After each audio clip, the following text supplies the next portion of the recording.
Watch the Celtics now, Rob.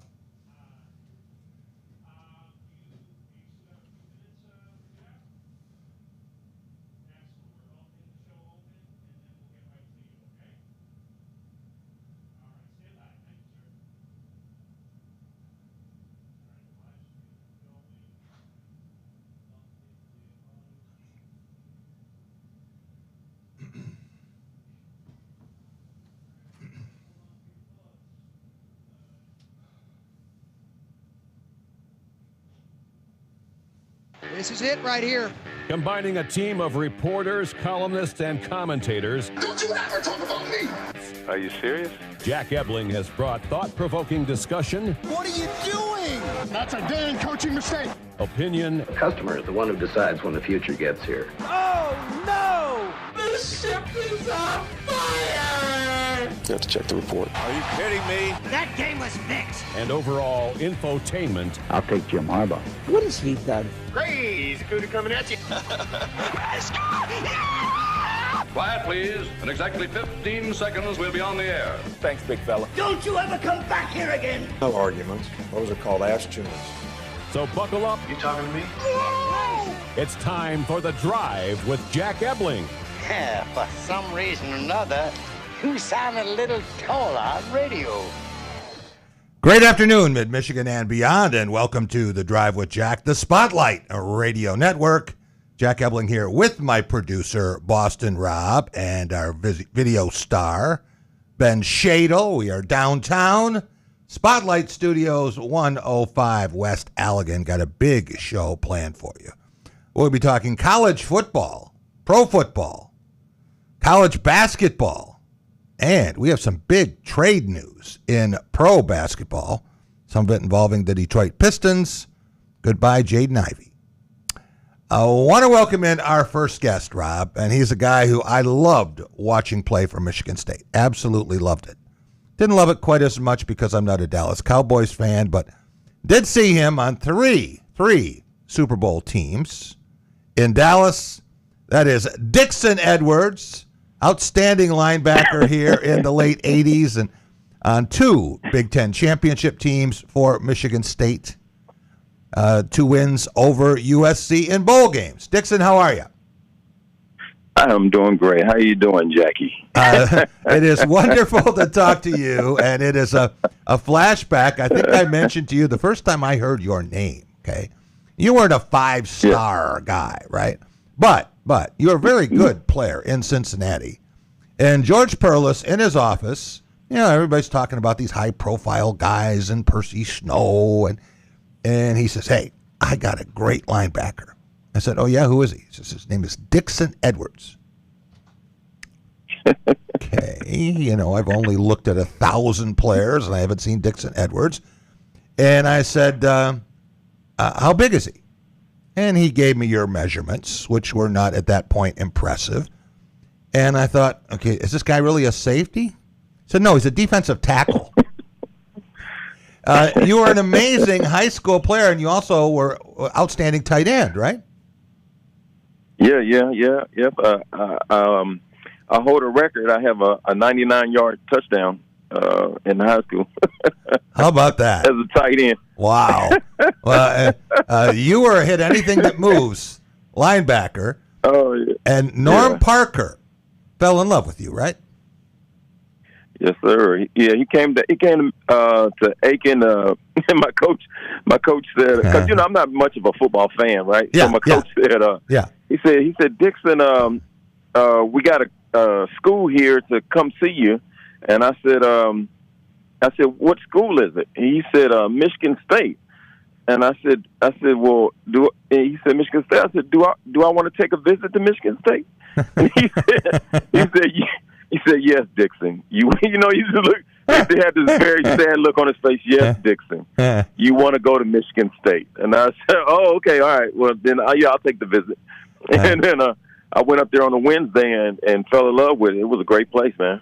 Michigan State was awesome. What was your height and weight? I was talking to somebody the other day about Michigan State. You did? Oh, yeah. How we used to party. We partied every Thursday, Friday, Saturday, Sunday, and Monday. Every week. It was amazing. Oh, that sounds Remember like George. Then, what was it? Playboy. Yeah, Playboy magazine had us as the top 10 party schools. Yeah, it was amazing. When you were on your visit, did you know that? Was that one of the reasons you said, "Hey, this would be a pretty good place"? So on my visit, I think I went to a play. Oh my goodness! Harlan Barnett. Yeah, Harlan Barnett took me to a play. Another Cincinnati guy. Yeah. Yeah. That's what we did. What was your size then? Took me around the dorm. What was your height and weight at that point? Oh shoot, man! I weighed like 180. Like with all my clothes on, soaking wet and everything, like 180. And then I was like, they said 6'1". I might have been like 5'11". Right? So, yeah. I grew a little bit in college, though. I grew about 3 inches in college, though. Well, you certainly grew on the coaches and the fans here because they loved watching 57. Thank you. And what a linebacker trio. People ask me about, the best this and the best that. And I've often said that the best linebackers were your era. And you and Carlos Jenkins, and then for 3 years, it was Percy Snow wreaking havoc. That's right. And then when he left for the Kansas City Chiefs, then it was Chuck Bulla took over when you got the second championship. So when you're playing your first game, at Michigan State after your redshirt year, and it's Labor Day, and it's a big deal against Southern California, are you kind of wide out? Or are you saying, wow? It was, the first, I think when we played in high school, the biggest team we ever played against, it might have been about 2,000 or 3,000 or something like that. But, to come out of that tunnel and just see that, for the first time, see that many people, and, it's just amazing. Matter of fact, this is the crazy thing is that a lot of people don't realize is that on the field while you're playing, you can feel the pressure of the people applauding, like against you, like like for real, like you feel it, like from all sides, you feel the pressure of the people, and it kind of geeks you up, So, yeah. Well, your career here was a stunning performance for a lot of people who said, "Well, who's this guy? He's just some kid who's studying construction management." And, you were a backup at first. You had to work for what you got. But when you broke through as a junior, weak side linebacker, you were second in tackles to Percy Snow, who won every award there was. You had 14 tackles, 14 against defending national champion Miami. Well, I guess that was the year before. 13 against Michigan, 14 against Iowa. And then your senior year in Ann Arbor against number 1 ranked Michigan State winning that game 28-27 when Desmond Howard dropped that pass. And you had 16 tackles that day. What do you remember about that? Let me see. So it was an exhausting game. And then, isn't that the game where the crowd rushed the field? We were in Michigan, right? Yes. Yeah. The crowd rushed the field. So everybody, like, as soon as we won, everybody rushed the field, and it was just amazing that like all these people were around me, and like I couldn't breathe. It was like I'm standing in the middle of a stadium. And there's so many people around us that I couldn't even breathe after the game, and it was exciting. And, everybody grabbed, were running, grabbing on you, and doing everything. It was really exciting. So that's the one I remember. In your career, Dixon, you had 31 victories. You had 3 bowl wins in 4 years, 2 Big Ten titles, and then you're going to play in the National Football League. Leading up to that, with the draft and all the evaluation process, did you have any idea you were going to be a Cowboy? Shoot, I really didn't have any idea I was going to be drafted. I'm going to be, for real, So So we were all sitting. I mean, how much time we got? Because I don't want to get long-winded on you. No, go ahead. Tell us the story. So they had the Mel Kiper guy. Yes. So Mel Kiper would have these. He would rank everybody, right? Right. So everybody they will put your letter in your locker, and they would give you your national ranking. Yeah. And we came in from practice, and everybody had that in their locker, and so this guy, he, on the team. He had his ranking. This guy, like all these different people had their ranking. So, like Carlos Jenkins, was ranked, was a better linebacker at Michigan State than me. But when he got his ranking, he had him ranked at number 11. And I was like, dude, I don't even want to open up my daggone letter, I'm like, if Carlos is at 11, I'm like, man, I'm probably like at 33 or 50 or some junk like that, right? Yeah. And then everybody kept telling me, Dixon, go ahead, open it up. And I was like, all right, well, let me open it up. So I opened it up, and I looked down at it. I was like, man, it must be a typo. You know what I'm saying? So everybody said, well, what is it? I said, I turned and faced everybody and says, I'm number 6. They said, what? 6? I said, yeah, exactly. They said 6. So then later on in the year, they give you your a ranking again. That's after the season. Okay. So I was like, okay, well they must have figured out the typo or whatever, right? So I grabbed the letter and they opened it up again and they said, what is it saying? I said it's showing 5th. You moved up. I said, yeah. So yeah. I went down a spot or a better. I guess I got a better spot or whatever. Right. Yeah. I got better one spot. So I was like 5th, and then then it was kind of wild. Certain stuff started happening, and I'm like, man, these people are actually acting like I'm gonna be a first round pick. You know what I'm saying? Like, and then so yeah. So and then so should I tell you about Pro Day? Sure. Yeah. So Pro Day, Langlo came to me and said, Dixon, Dallas is coach. He said, Coach Jimmy Johnson is looking for you. And I said, who's Jimmy Johnson? He said, he's the coach of Dallas. And I said, Dallas? I said, I don't want to go to Dallas. They suck. They did too. So, yeah. So I walked back to the, back then, you remember the defensive line room. Yeah. So I go back to the defensive line room, and then I walk in there, and Coach Johnson standing there. So we stood there for like 20 minutes. Yeah. Me and Coach Johnson, and he interviewed me. He didn't ask me anything about football, nothing about football. And then he looked me up and down, licked his lips like he does, and he said, well, go next door. He said, go next door. And Dave Wanstead is in the linebacker room.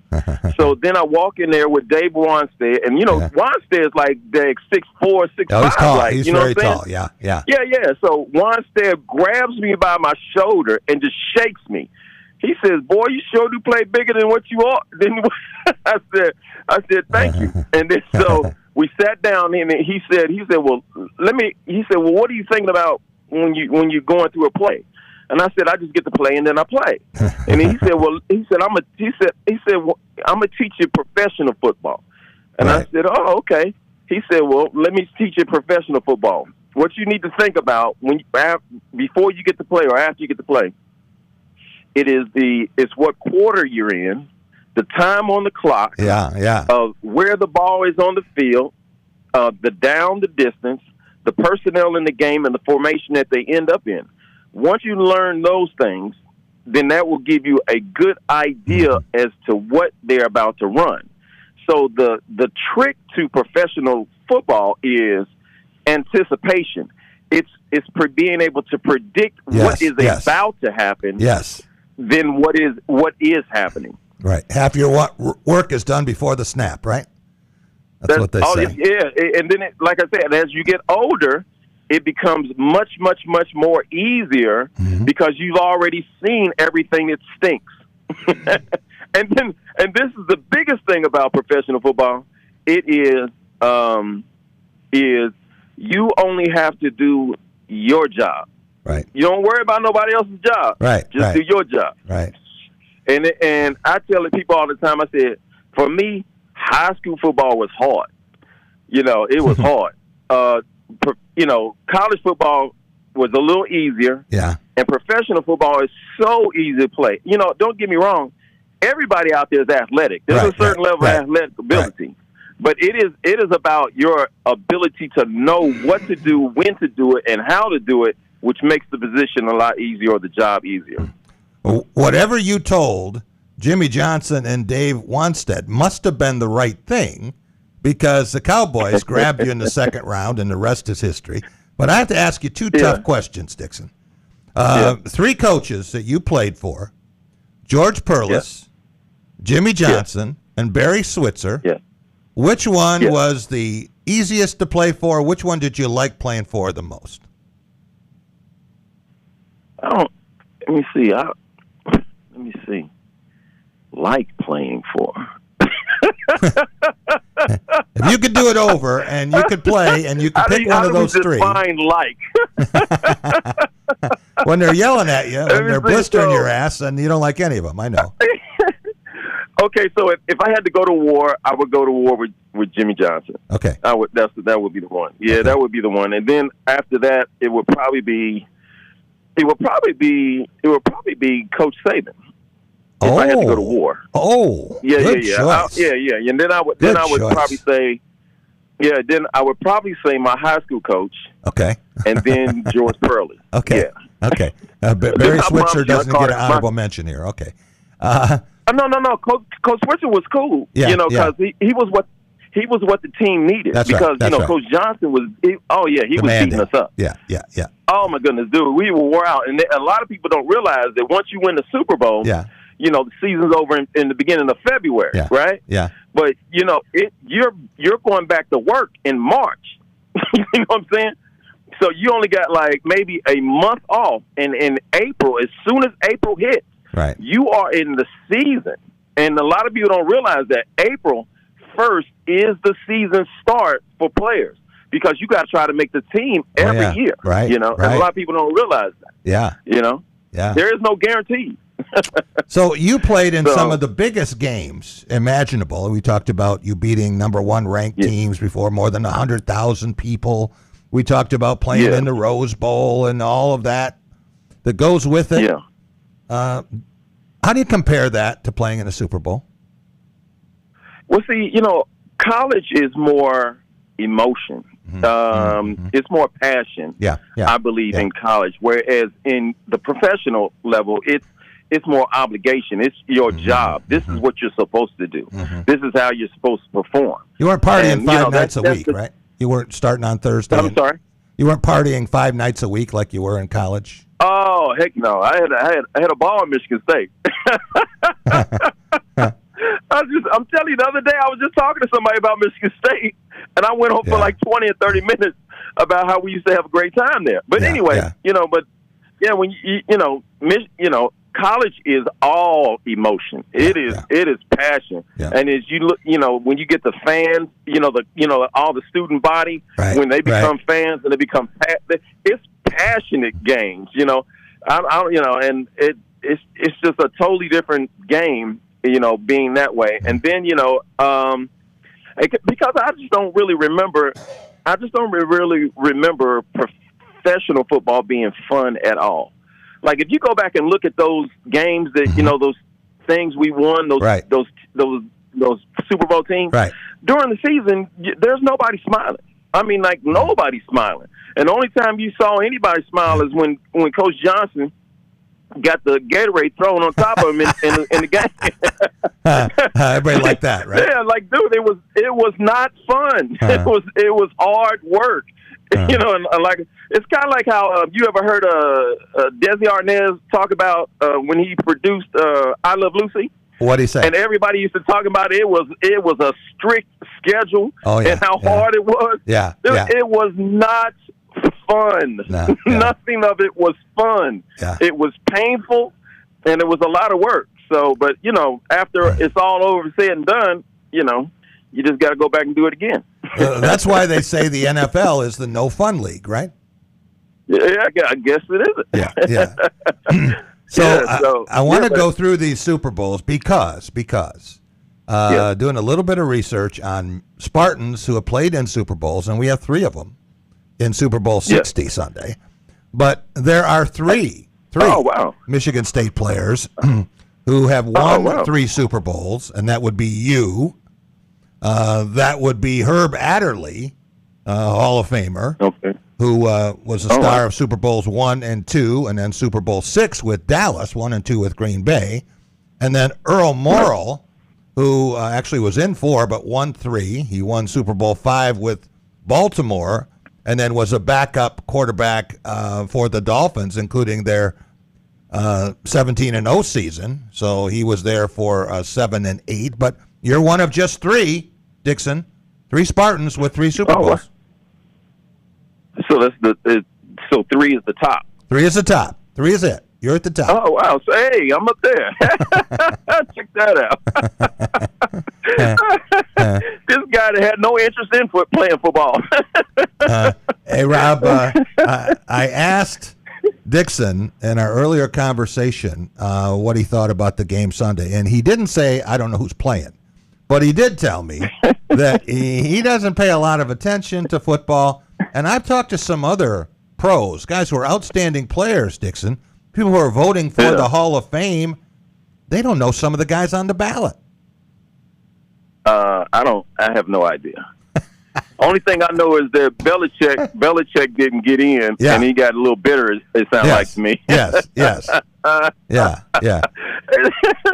He said, no, maybe next time. Yeah, that was a Spygate penalty for all that stuff. Yeah.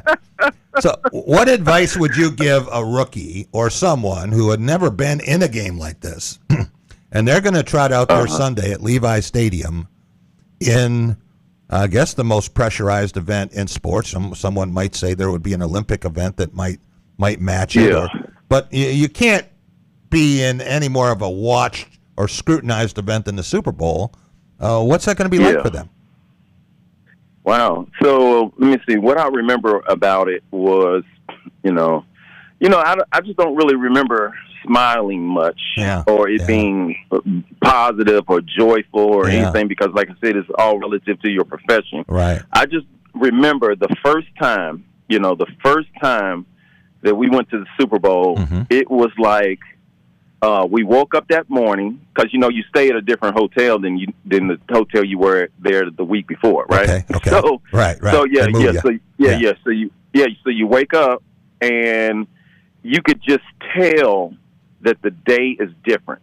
Like something about this day is different in your life, and and what it means to you in your life, and your ability to play in this game. It's like ever since you was like a little kid, like I'm talking about little kid. Yeah. This is the game that you want to play as it relates to winning the game of football. Right. So meaning that if you're winning football for the year, like everybody plays football for the year. Everybody, college and high school and little league and junior high and little league, everybody plays football.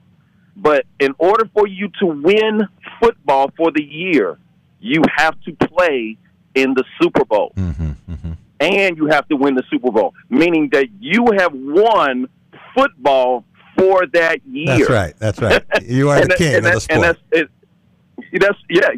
You have won football for that year. And then, you know what I'm saying? And you start wrapping your head around that. Right. It really means it means a lot, to be able to do that. Well, it's just an amazing honor to be able to do that. And as a young person, you want to play against the best competition ever. Right. And put yourself in that position. And I just want to win. I mean, money's cool. Don't get me wrong, Jay. But man, it's just something that makes you just want to win. I want to win, and I just want people to know that I won. And you played with some incredible players, Hall of Famers, Troy Aikman, Emmitt Smith, Michael Irvin. Was Mike as crazy then as he is now? Yeah, he's okay. So I was doing a show with a radio show with one of the guys locally, here. Or, no. Yeah. Oh my goodness, what's his name? His name is slipping my mind. Okay. Anyway, so he said. So we were sitting there talking. I said, well, I said, everything's okay now. We're older. It's been 30 years or whatever since whatever. I said, so if I had a draft relative to the players that were on that team, and, I would have my own draft. Yeah. I would say number one pick would be Michael Irvin. Okay. So this cat, I'm talking about when it comes to work ethic on a football field and not needing anyone to watch him or motivate him. Yeah. This dude is so self-motivating. He is the one that he's running against himself. He's not running against any person that might be running beside him. Yeah. And that's the mentality that you have to have. Right. And and then being able to see a guy like that, I've already had that work ethic. Like, I could do that junk. But when I saw to the extent of what he did and some of these other guys did, I'm like, dude, I see where I need to be, and that Michael Irvin, he would be my first pick, and then when you start looking at, so my second pick would be, from that team would be, Kevin Smith. Oh. Kevin Smith. Oh, heck yeah. Kevin Smith, like, people don't nobody even know Kevin Smith. Right. Kevin Smith interceptions is a in the Super Bowl. No, that's Larry Brown. Oh, Larry Brown. I'm sorry. You're right. That's we're Larry talking Brown about Kevin Smith. Yeah. Don't nobody know anything about Kevin Smith. Kevin Smith was a number one pick out of A&M. So one thing about football, a lot of people don't realize, and it is that if they don't call your name and you start next week, that means that you must be doing your job. Yeah. You know what I'm saying? So he's a corner.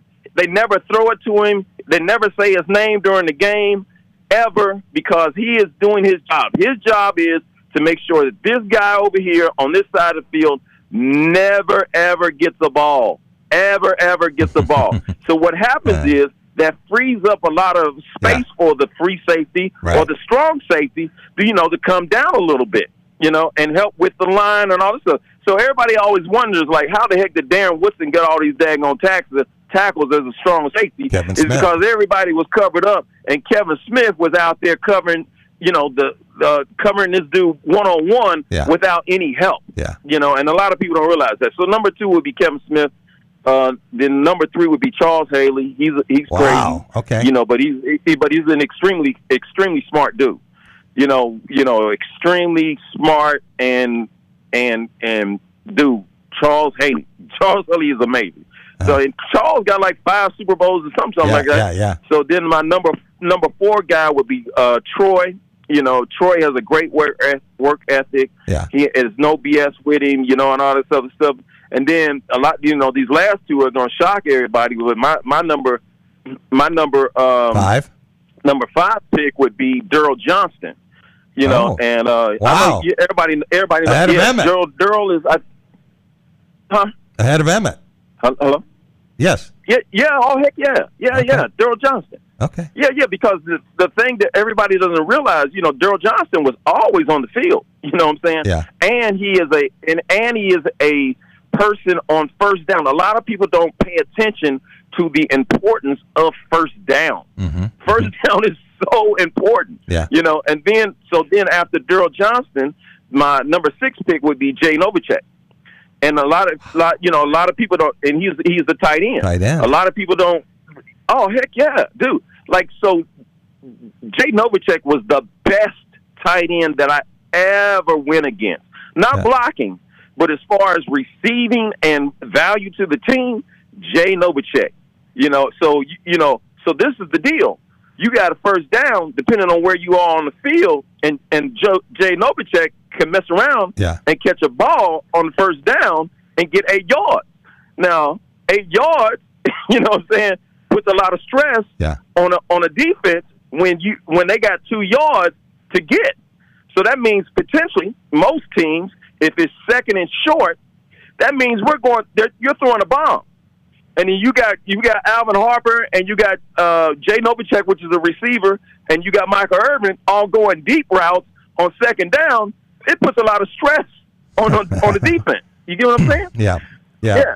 It says something about Dallas, Dixon, that the all-time leading rusher in the NFL can't make your top 6. It shows how deep the talent was. But I have one other question for you. You wore 58 with the Cowboys and then 59. You went on to Minnesota afterward. But you had a chance to play for iconic owner Jerry Jones. Was he crazy or crazy like a fox? No, Mr. Jones is no, he's cool. He paid you. No. Jerry Jones never paid me. He didn't pay you? He didn't want to pay you? Minnesota paid me. Jerry Jones never paid me. That's why you became a Viking. My career in Dallas, I was on my rookie contract. So, no, he never paid me. He got me. And then, and then my father and him worked out my contract. So, of course, I'm going to never disrespect my father by renegotiating the contract that my father made with him. Yeah. I never went in there and negotiate. Yeah, I never went there and argue about $1.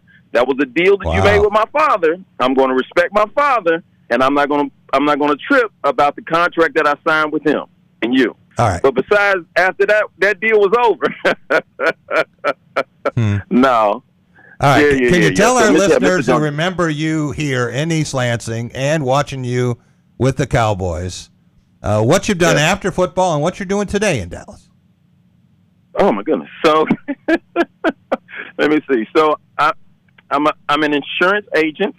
Okay. I have my own insurance agency. Do land development, for my building construction management deal. Right. And of course, you got to have a real estate license to be able to do that stuff.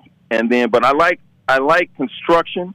I have started a company called Football Limited, and then people ask me, they're like, well, what is Football Limited? There are a lot of things relative to the business of football that I believe, are overlooked. And I think potentially those things can be a business within themselves. Okay. So I started a company called Football Limited, which is 40 times, and I don't think people appreciate a lot of those things that have to do with that also. So it's a pretty exciting time for me. I went and got some trademarks and some patents relative to football, and I think it's kind of cool. What do you have patented? So what I have a patent on is a football field. It's a 50 total yard football field in venue inside of a track. Oh, okay. And so I ran track. I ran track in high school. I did. The coach tried to get me to run track in college, but I was like, dude, nah, I'm not. And then I got so upset. I got really upset to see what the times that these guys were doing. And I was like, dude, these guys on scholarships, and they only run like a 48. You know what I'm saying? I'm like, dude, how is that? We were doing this junk in 11th grade. I was really shocked to see they put these guys on scholarship. But anyway, so, what was your question again? I was just talking about your patents and the things that you talked about the football field. So I got a patent. I from my designing abilities, I've been doing like floor plans and drawing stuff since the 9th grade. My favorite teacher is and it was my drafting teacher. Okay. Oh my goodness. Anyway, so he taught me a lot about design and all that kind of stuff like that. Yeah. And so what I did, so what I did is I designed a football field, it's actually an entire sports venue. Okay. I designed a sports venue, and it sits down on a very small footprint. And like I said, everybody's pretty excited, and I just got the patent on it like in June last year. Okay. June. Well, So what's it called? Huh? What's it called? What's the name of it? Oh, well, my business is Football Limited. Football Limited. Okay. We'll watch for that. Yeah, Football Limited. Okay. Yeah, Football Limited. Yeah. And like I said, everybody's really excited about it. And I can send you an NDA and we can talk in depth on how it makes money. Yeah, well, I will. I will talk to you a little bit later because our next guest, a guy named Vince Nystrom, has your jersey from Michigan State from your freshman year, number 57, and he wants to send it to you as a gift. Oh, okay. So I will get back with you, and we'll get you two together, and he'll be very happy. He's a diehard Spartan, big fan of yours, and you should have that jersey. That's cool. Yeah, Dixon. Oh, that's cool. Yeah, they gave me. I still have one. I wore it when Michigan State came to town. I still got one of them. It's in my it's in my one of my lockers. Well, I should have had you out on the field Yeah, that was a tough day against Alabama. Dixon, thanks so much for joining us. Really appreciate it. Enjoy the game Sunday. If you get a chance to watch it, we'll talk to you again. Yes, sir. Well, thank you very much, Jack. Dixon Edwards. He was fun to cover, I'll tell you that. And those linebackers were hell on wheels with Percy Snow and Carlos Jenkins. And you got a lot of high pro picks in that threesome. We'll be right back, and we're going to talk about the toughest week of the year for Michigan State basketball. It doesn't matter what the schedule says. Historically, we are in it. Be right back on The Drive with Jack. Jack Ebling here with my good friend Matt Sloan at Graph of Okemos. Some great product here in early 2026. You got it, Jack. Here at Chevy, we have, backed by popular demand, the all-new Bolt. Redesigned and back in full force for us. People are really excited about that vehicle. It did great for us in the past. Great. And then next door, the Nissan Sentra, completely redesigned for that model. Great fuel economy. It's going to be a hot seller for us. Stop and see Matt and the gang at Graph of Okemos. They're making friends. So, it's been a while since you've had your jewelry cleaned and inspected, right? Where will you go and who will you trust with your most valuable and treasured heirlooms? At Meadowar Jewelers' 4 locations in Lansing, Okemos, Jackson, and Portage, jewelry isn't just our job, it's our passion. Each and every piece entrusted in our care is thoroughly inspected by our trained staff against damage or normal wear. And we offer you, our customer, the highest level of quality on repairs and custom designs. Whether it's worn out prongs, channels, or shanks, it's all handled with incredible care. Meadowar Jewelers in Lansing, Okemos, Jackson, and Portage want to help you preserve your memories and offer you options on creating new ones. Come in today for the cleaning and inspection of your jewelry. We continue to work hard every day to earn your confidence and trust.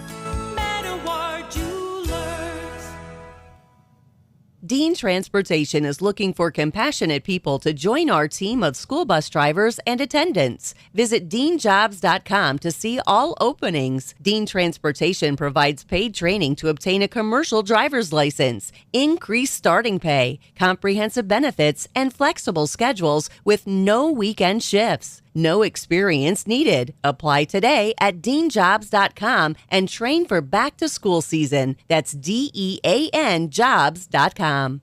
Amy here from One North Kitchen and Bar. Tuesdays are family fun night at One North. Kids under 12 eat free with the purchase of an adult entree. Bring the whole crew to One North in Lansing, Jackson, or now East Lansing. Good food, happy kids, and an easy win for the family every Tuesday.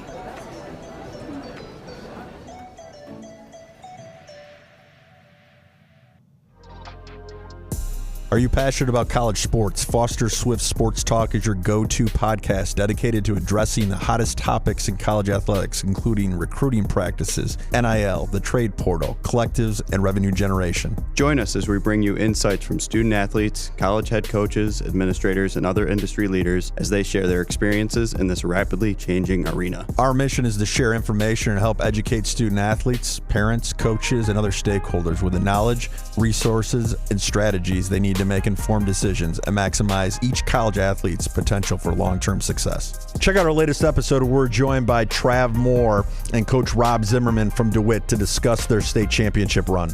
Like and subscribe to our YouTube and Facebook pages to watch all of our episodes, or you can give us a listen on any of your favorite podcasting platforms by simply searching Foster Swift Sports Talk. Until next time, I'm your host, Dave Russell.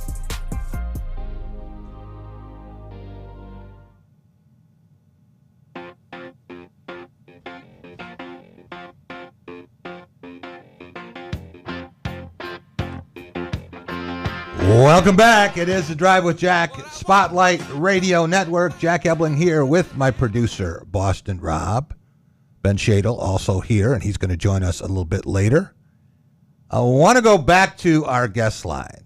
And, Rob, we have, I think, the best listening audience of any show. And maybe I'm biased, but in terms of the intelligence, the attentiveness, and we have a lot of listeners who are participants in this show. Not only are they weighing in the chat room now with the video that we have. We'll talk a little bit more about that later. But they're always giving me ideas and giving me things. Hey, you missed this, or don't forget this. I want to welcome in one of them, Vince Nystrom. Nystrom, very familiar name to those of you who follow football in this area and in the Upper Peninsula. And Vince is a researcher and a historian. Vince, the past 30 years, that's a pretty big subset. So Tom Izzo's career up to this season, you have looked at how Michigan State has done week by week, and something you've referred to as the Bermuda Triangle. What happens the first week in February? Hey, Jack. Good to hear from you again. Yeah, so, let me take a step back and give you the catalyst of this. If we look back over the last X many years, there's been this small little downturn in February where it just felt like the fan base hits the panic button, right? Okay, we're not going to make the tournament. Izzo's lost it. The season's over. And then, without fail, that shortly after, everything starts rocking and rolling towards March. So as I realized this, it was like, okay, this seems like it happens every year. So does the data support that feeling? And I went back and looked at 30 years of data. And this first part of February, it's literally February 1st through February 9th. Michigan State under Tom Izzo is 37-33 wins and losses, just barely over 50%. Wow. Okay. And, for a lifetime coach that's hitting almost 70%, there's just every other week is right around that baseline average. And that first week of February, something happens. We I have can't looked explain at it. I don't think anyone can explain travel, practice regimens, all kinds of things. And Tom is aware of these numbers. What do you think it is? Any idea why it would be, and so consistently, that there's a loss or two the first week in February? It's a great question. I did go back and say, okay, are we seeing a scheduling anomaly where the Big Ten loads up this week for whatever reason? So I went back to those 33 losses, and there's nothing in there that would indicate about half the teams were above 500, half were below. So there's nothing that would suggest that it's a strength of schedule issue. Yeah.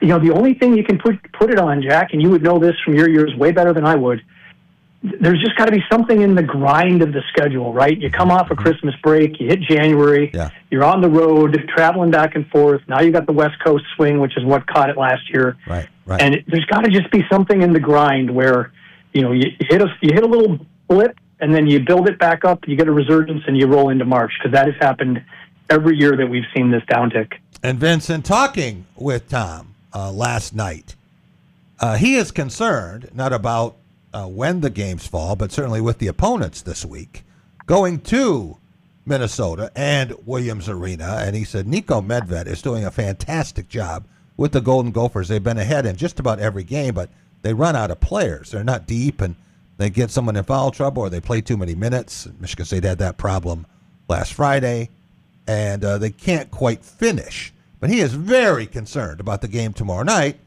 And then Saturday night in Breslin Center, it's Illinois and Keaton Wagler, who may be having as good a freshman year as we've ever seen in Big Ten basketball. And they're playing as well as any team in the country. So there's no guarantee that it's going to get better this year. Tough week.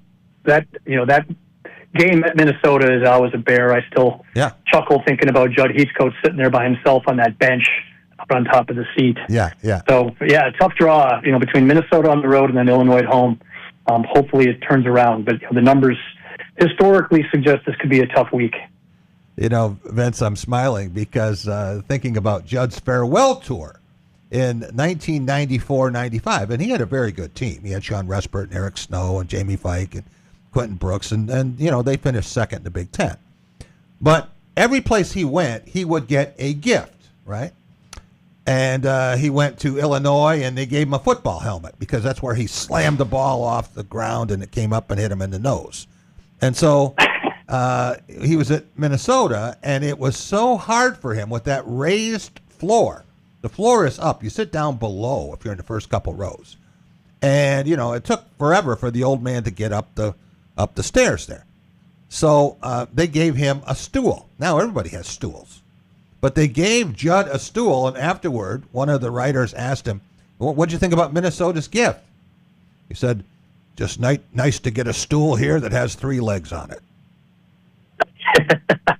Vintage Judd. The king of one-liners, right? That's right, absolutely.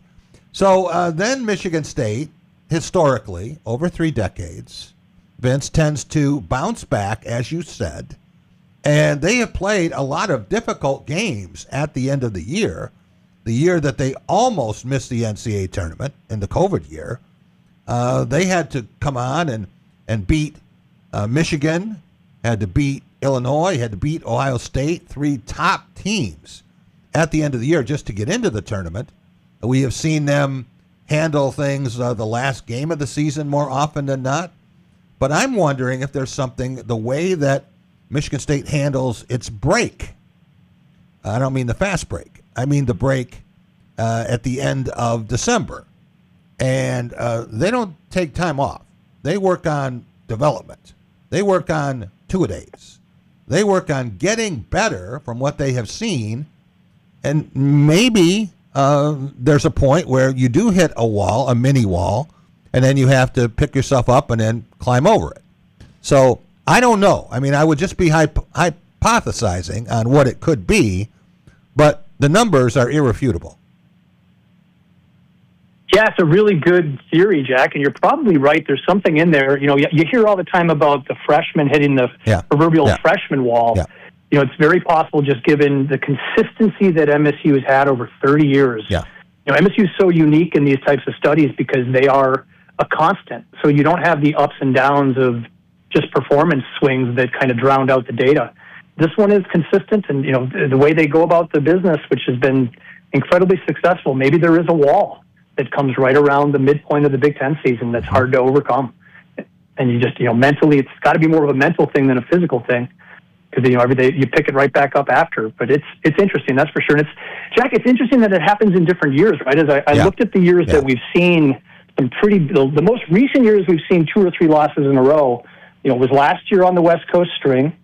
So, and then 2020, the year that they won the Big Ten when they lost at Wisconsin, Penn State at home, and at Michigan. Right. And then in 2019, the year they went 16-4, they lost at Indiana at home and then at Illinois in that week. So it's not tied to any great year or bad year. It's a consistent data set. Wow. Well, Michigan State is favored to win tomorrow in the ESPN matchup predictor and is a slight favorite, or at least to break even, against Illinois Saturday night. But I'm not sure. I think Michigan State is going to go 2-0 and is just as likely to go 0-2. Just thinking, and maybe this is recency bias based on how poorly Michigan State played against Michigan. It's funny the way it swings, Vince, because 1 week earlier, Michigan State had played Maryland and played maybe as good a Big Ten game as Tom Izzo's had in 31 seasons, had 8 different players. 8, that's a record. 8 players with at least 1 3-point basket. And then 6 days later, they only have 4 threes for the whole team out of 23 shots. So, every day is different. Every game is different. And if we knew what was going to happen, we'd be a lot richer than we are. Yep, absolutely. Yeah, I definitely don't want to be giving gambling advice. I don't want anybody mad at me on this first week if they parlay 2 losses. Vince, your name is, of course, very familiar to me. I know when Buck was coaching Michigan State and he spit his teeth out at me.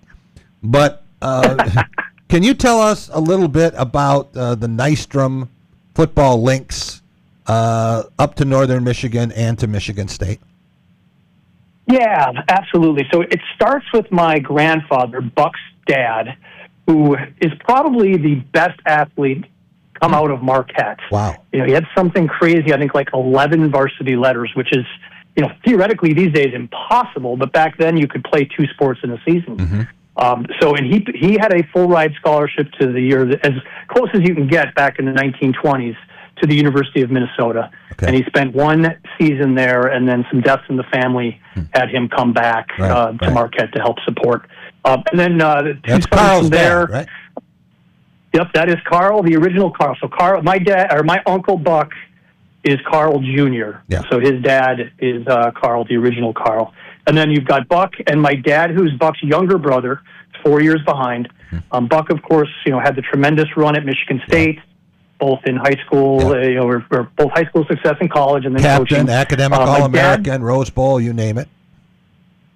Yep, and that many times considered possibly the best offensive line coach in the country. Yes, especially in the world of drive blocking. Yes, my dad played 3 sports at Northern: football, basketball, and track. Yeah, and then I'm not sure where I slip into this, but nowhere near anywhere like that. And then Buck's son Kyle has been a very successful college coach. That's right. That's previously from Northern Michigan, and now he's over at Lawrence Tech University.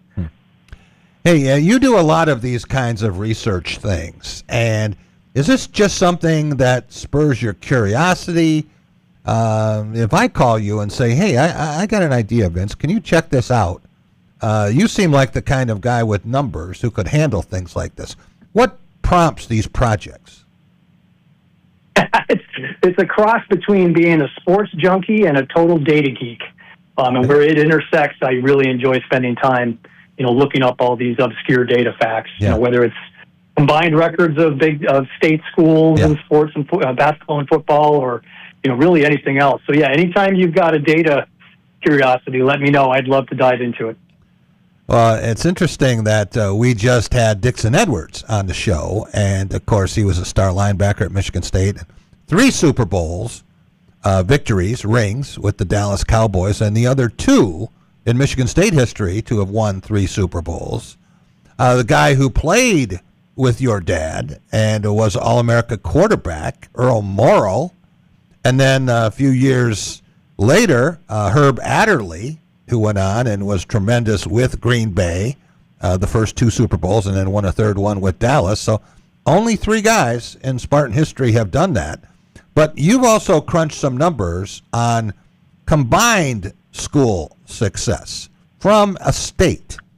And we always talk about Michigan State and Michigan having the best all-sports rivalry in the country. But there is data to say that that's probably pretty close to right. Absolutely. And, on the subject of Dixon Edwards, it's funny, I need to work through you. I have a jersey of his from 1986. I just mentioned that to either him. Buck stole. I just mentioned it to him, and so. We're going to get that worked out tonight. I'll be back in touch with you. Fantastic. He's excited about it.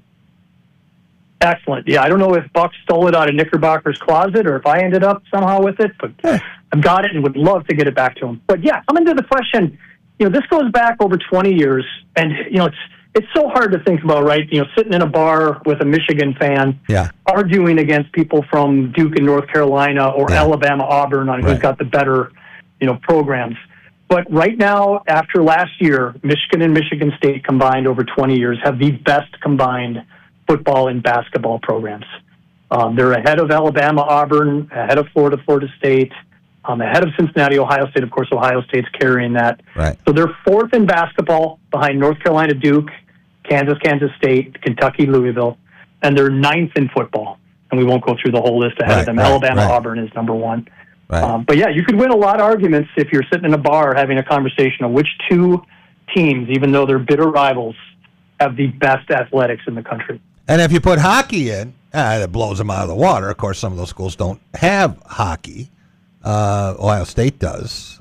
Penn State does. But for what we have here, we are indeed blessed. I always say that we've had tremendous coaches in this state. Not all of them, but more often than not. And we've been blessed with some terrific athletes to watch, and it's good to know that the results reflect that. 1,000%. This hockey weekend, 1 versus 2, is going to be an amazing, fun weekend. And just, you're right. If you add hockey into it, it really jumps off the page. And, it's hard sometimes, and I'm sure Michigan fans go through this too.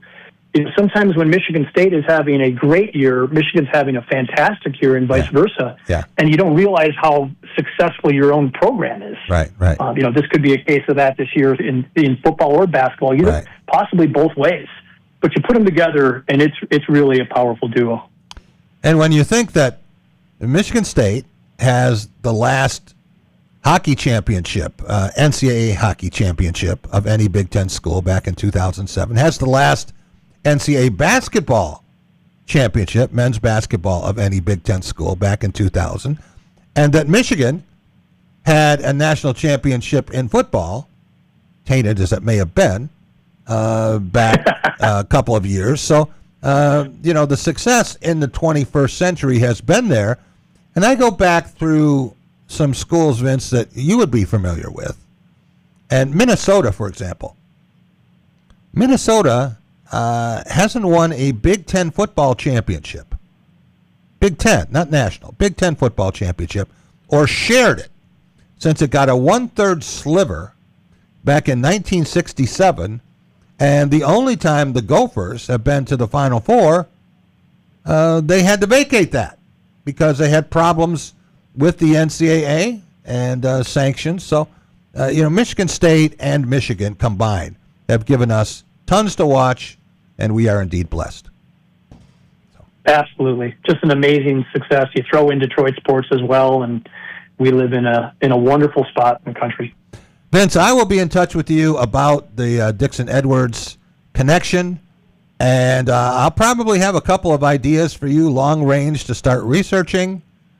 And I hope that when we talk about this next February, your information is a little bit jumbled, and Michigan State has done something to refute this tendency.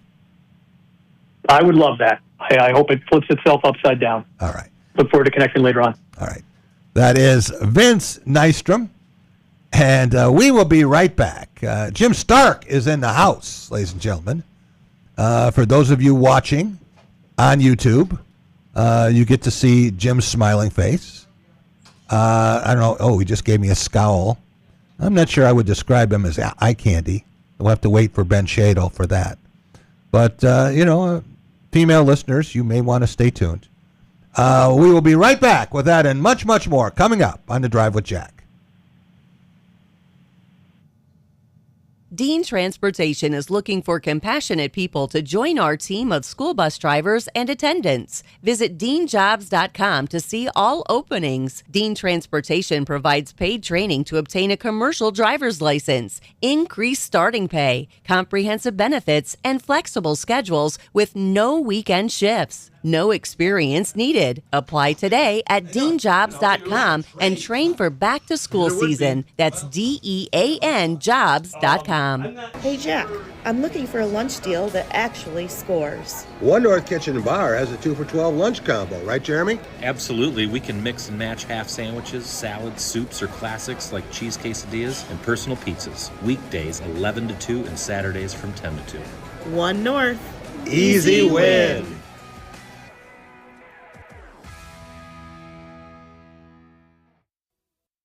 So, it's been a while since you've had your jewelry cleaned and inspected, right? Where will you go and who will you trust with your most valuable and treasured heirlooms? At Meadowar Jewelers' 4 locations in Lansing, Okemos, Jackson, and Portage, jewelry isn't just our job, it's our passion. Each and every piece entrusted in our care is thoroughly inspected by our trained staff against damage or normal wear. And And we offer you, our customer, the highest level of quality on repairs and custom designs. Whether it's worn out prongs, channels, or shanks, it's all handled with incredible care. Meadowar Jewelers in Lansing, Okemos, Jackson, and Portage want to help you preserve your memories and offer you options on creating new ones. Come in today for the cleaning and inspection of your jewelry. We continue to work hard every day to earn your confidence and trust.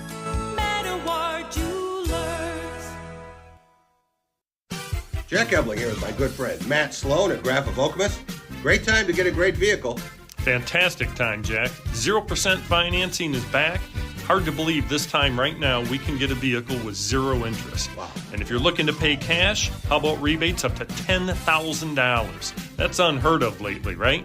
$10,000 off on a vehicle. How about leasing? You want to lease? You can lease a vehicle right now in the low threes. Come on out and take a look. We're talking everyone's language. Stop and see Matt and the gang. They're making friends.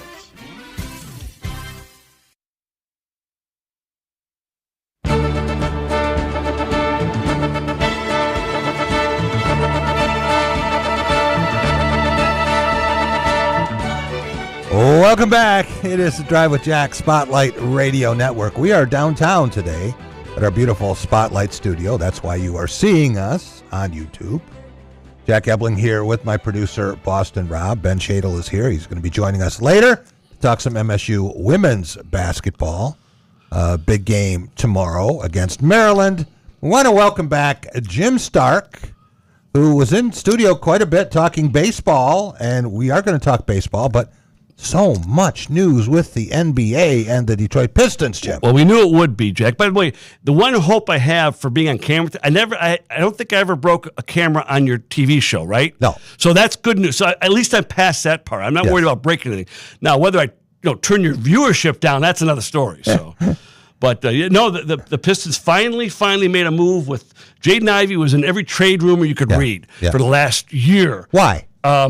Because he didn't fit with this team, and the more you saw Kate Cunningham play, you realize that their games didn't mesh. Yeah, and so not that he's not good talent. Yeah, but he doesn't fit with this team, especially with the team winning so much without him.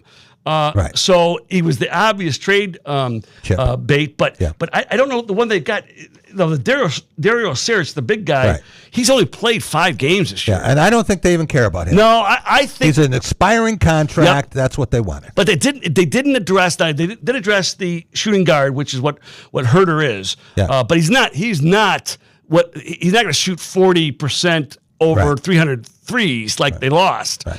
But he can help. But I still think there might be another shoe to fall. Maybe. Okay, let me tell you what I heard from people close to the Pistons. Okay. And I don't necessarily agree with this. I'm just going to give you their logic.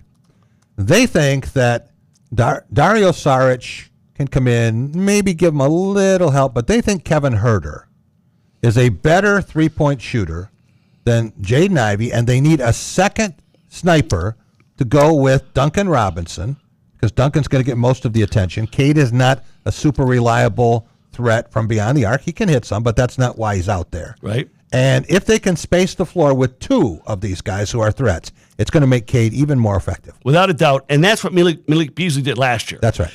That's right. But Herter is not Beasley, though. No. Right? He is better than without a doubt, anyone else they have except for maybe Robinson.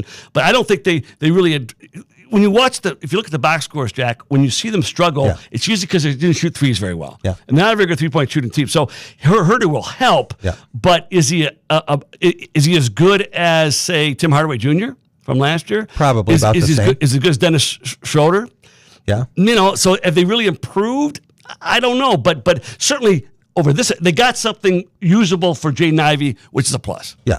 And there were even questions whether they would re-sign Jaden Ivey when his contract was up, so now they don't have to worry about that. Yeah, which is exactly why they did make the deal, too, because they want to get him off the books. And they think that Herter as a second option, okay? Now, he's not going to be the focus of many defenses, so he might get an extra second. Yep. And he might be more effective than his numbers would indicate. Where he was, everyone said, you got to watch Herter. Right. So, maybe he will help, and they also got a pick swap. Yeah, if he can shoot 36 to 37% from 3, he'll help. Yeah. He had to shoot 42 or 43 like Beasley did. Yeah. But there's a big drop off after Robinson. Yeah. I think 36 or 35 might be the next best percentage. So he's going to help. He's a veteran.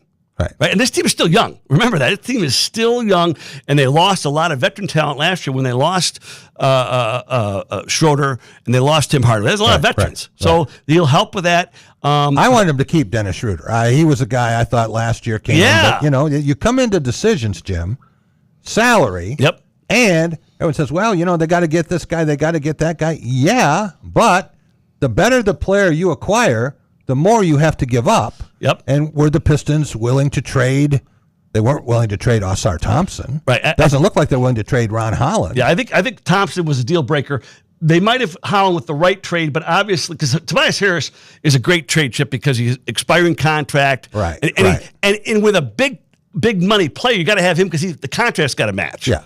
But this is obviously not that kind of a trade. So Tobias Harris staying is actually a plus. Yeah. Well, the Pistons are in a position right now where they can go for it. I think they're the favorites, Jim. Yep. There's no to question. win the Eastern Conference, get into the NBA Finals, they have a 5.5 game lead. However, we tend to look at things in a vacuum, right? Yep. With our prism, how are the Pistons doing? You have to look at how the other teams around them are doing. It's all relative. And, hey, we get other trades today. Jaren Jackson Jr. Yeah, on his way to Utah. And that was I think that he's a guy I would have loved the Pistons to try to get, but obviously he would have cost a lot. But he would have cost Jalen Duren plus. Yeah. But he is the kind of player. But you know what? There used to be, if you remember, Jack, not that long ago, you had the 3 superstars, right? Yeah. And it all started down in Miami. Yeah. Right? When LeBron and Wade and then it didn't work as well. So now I think they're away from that, just like they're a little bit away now from having to say, I have to have a center who can shoot threes or I can't win. Yeah. You know what? Jalen Duren is showing, no, you can still win with a traditional kind of a center. That's right. So they're kind of breaking the mold a little bit, but you're right. Given who they face, they're as good as anybody. Yeah, absolutely. And what they do well and better than anybody is play defense. Yeah, and a lot of that is J.B. Bickerstaff, the focus, the attention he's gotten from these guys. They're not just looking at their stats. Yep. They're looking at wins. But I'm looking at Boston, and normally, I'm not the biggest Celtics fan in the world. put it mildly. But you swallowed that hard, Jack. Good job. The trade, Rob, that we saw the Celtics make today, I have a tremendous amount of respect for Nikola Vucevic. And seeing what he did with the Bulls for a long time, he's going to be a perfect fit. And now there's all this talk about Jason Tatum. Could he even come back for the playoffs? I'm loving it, Jack. I agree. Well, he was down from Achilles, right? Tatum. He was down for looked like the year for sure. But it was Achilles, right? Yes. Yeah. So that's tough to come back from. Yeah. So we'll see. But yeah, again, a lot of Achilles injuries lately. I think a lot of it's because athleticism is so. Yeah. They're almost overworking their bodies in a way. Yeah. So, but no, I agree. And again, to me, the Celtics are still a team to beat in the East. Until somebody beats them, they're still a team to beat. What, you don't agree? I don't know if I'd go that far. I don't know. would still take when the Knicks Pistons. get healthy. Yeah, I like the Celtics now better than the Knicks. Yeah. With that trade. Well, again, and the Knicks have definitely not improved this year. If anything, they've stayed the same or regressed. Gone down a little bit. And the Pistons, if we see that same matchup we saw last year, it'll be a whole different result. I mean, if Tatum does come back and is able to do half of what he's able to do, then I would say most certainly Boston is the Boston and Detroit. But still waiting on that team. But I do love that trade. They needed help in the middle. Ooh. They've been relying on a couple of guys that have NBA experience, Band-Aids. but I think Vucevic is a much better fit, like Jack said. So I'm happy with the trade. Well, a couple big names still out there, too. Draymond Green is one, right? Well, he's not going to give you outside shooting. No. But he may still be a part of something. And then another big name I saw is James Harden. Now, I wouldn't trade for James Harden for that bottle of water right there.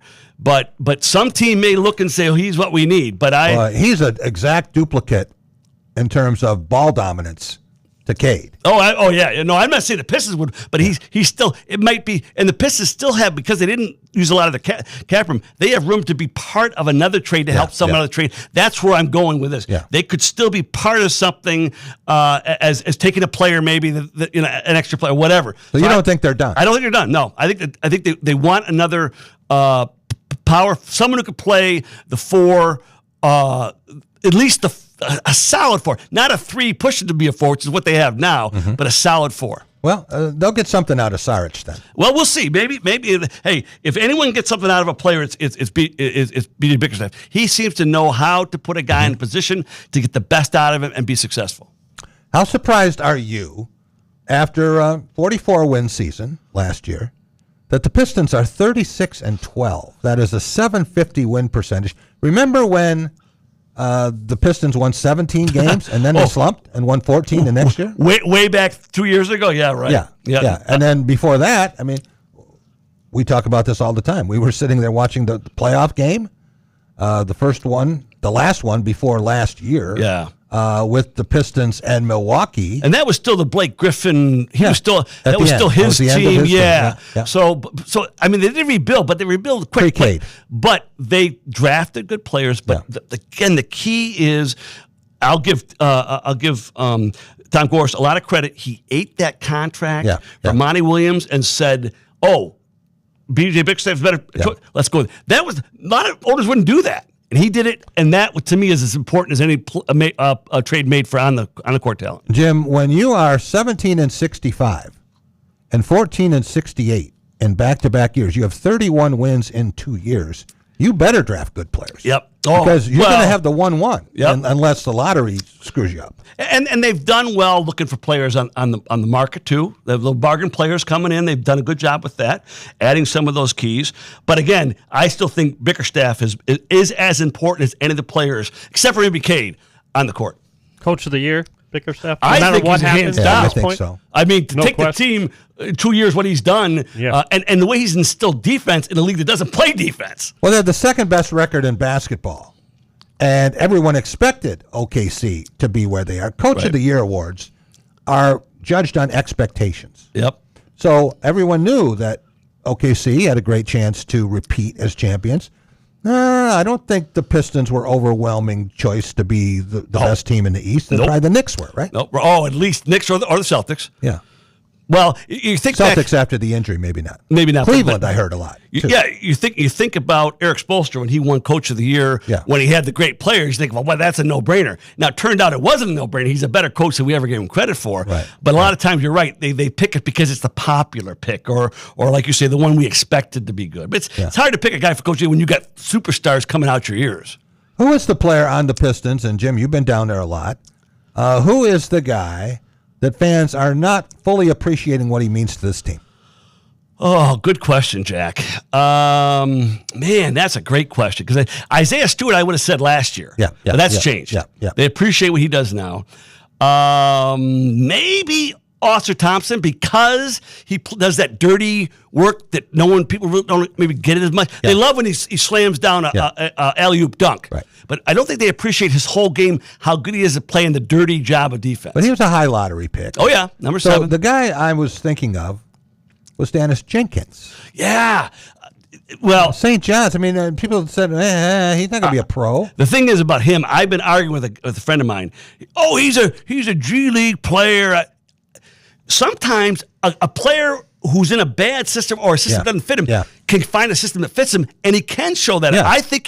I say you can win a championship with him on your roster as a contributor. I don't know where, but you know the guy on the team that I got my guy now, Paul Reed. I don't think anybody appreciates Paul Reed for how good he is. They got him for nothing from Philadelphia. Every time he's called on to fill in for a big, he does a good job. Maybe he's not an all-star, but he's not supposed to be an all-star. But he can come off the bench cold. Yeah. He plays defense. He can shoot. He can rebound. And you don't have that big drop-off. And to me, that's what a third center should be. We have mentioned, or you have mentioned, Tom Gorse. I'm glad you did. J.B. Bickerstaff. But talk about vertical integration from the top down. And we didn't mention Trajan Langdon. Right. What he has done, and he hasn't made an egregious error yet. Nope. So I'm going to give him the benefit of the doubt. And if he thinks this is a good trade, I said, well, let's see. Well, it's funny you said. I was thinking about this, the fact, the comparing the Tigers offseason to what the Pistons are doing, okay? Both teams are basically saying the same thing. They're saying, we think our talent improving is good enough to win. They're both saying that, right? Because the Pistons have not gone out there and found that big superstar, and the Tigers certainly haven't. I wonder who's closer to being right. I think the Pistons are. Yeah, because you see they have a superstar in Cade Cunningham. So the Tigers, to me, are kind of living in a little bit of a dream world. They think that team that they had out there last year for the playoffs is going to be that much better this year. A good question, and I don't think it's close, Jim. The Pistons are the second best team in basketball this season. Right. And if it ain't broke, don't fix it. Right. They don't need to completely tear things apart here. Right. They just need to add a little bit here, a little bit there, tweak it in a couple of areas, and they are a strong team. We don't know what they would do against OKC. They haven't really had that opportunity yet, but they will.